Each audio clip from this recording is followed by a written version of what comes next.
Je pourrais te lire l'extrait du journal que Ouais. je suis en train d'écrire dans cette photo-là.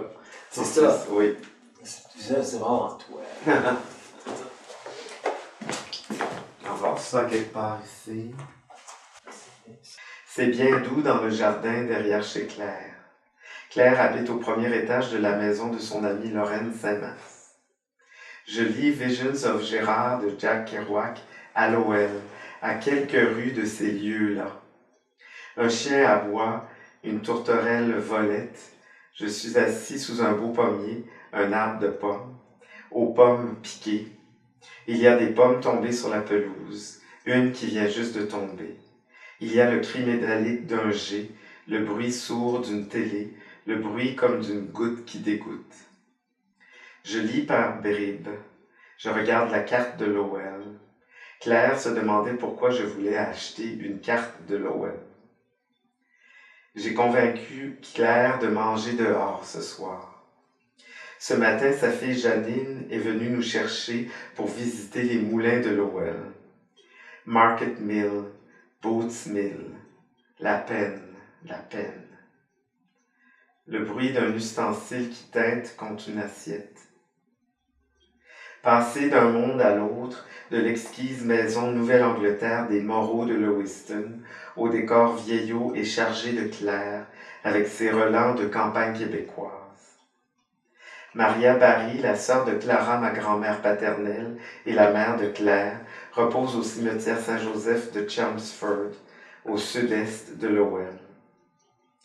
Saint-Boniface au Manitoba, Centralville à Lowell, ces quartiers simples qui ont été pauvres, rue des Chambeaux, Lupine Road, rue sans importance qui s'auréole du passage d'un écrivain, d'une écrivaine, dont les destinées allaient s'avérer aux antipodes des commencements, quartier du quotidien où rien d'autre ne se passe.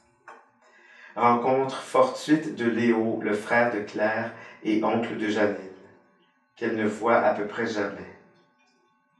Bruit de portes, de barrières, de clôtures d'auto, quelqu'un qui frappe du métal, un enfant à vélo, mais tout cela très léger dans la douceur de la fin d'après-midi, avec le soleil qui dort chaque chose. Tout à l'heure, une mouche vert émeraude s'est posée comme une bague sur mon doigt.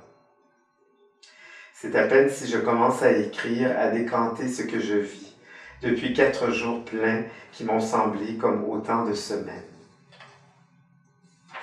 Ensuite, il y a un autre passage où j'écris, c'est le 23 août. Ce matin, je termine la lecture de Visions of Gérard. Hier, je me suis promené dans les rues de Centralville. J'ai vu quelques-unes des demeures de la famille Kerouac, Lupine Road, rue Burnaby, rue Beaulieu. J'ai vu la nouvelle église Saint-Louis. Paul Duquette, le concierge, m'a fait entrer. Nous avons parlé un bon moment. Funérailles de Gérard.